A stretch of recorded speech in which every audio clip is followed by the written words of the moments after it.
Hi guys, in this video I'll show you how to align text left and right on same line in Word.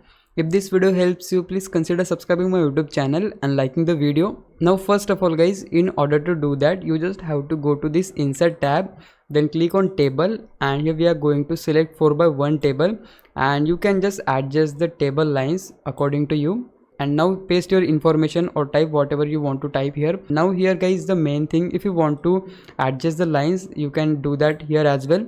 So if you want to make them closer you can do that, and if you don't, so you can just make them far as well.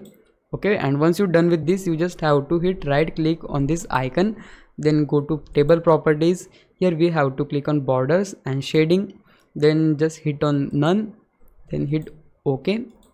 And yeah, there you go, we have successfully created a left right text in Word. And not only this, if you want to make any changes you can do that as well. Like I can just make the text smaller, bigger according to my need, and also I can just change the color of the text. If you want to add bullet points you can do that as well. So this is the solution number 1 guys, and there is also alternative for this option. How you can do that? Just select the text, then go to layout, and once you are here just click on columns, and here you can just hit 2, then there you go, they are divided in 2 parts. If you want to make them 3 you can do that as well. So yeah guys, that's it. This is how you can just make left right text in Word. Now it's your time to repay me. For that you can just subscribe my YouTube channel, I would really appreciate it. For now, thanks for watching. Bye bye.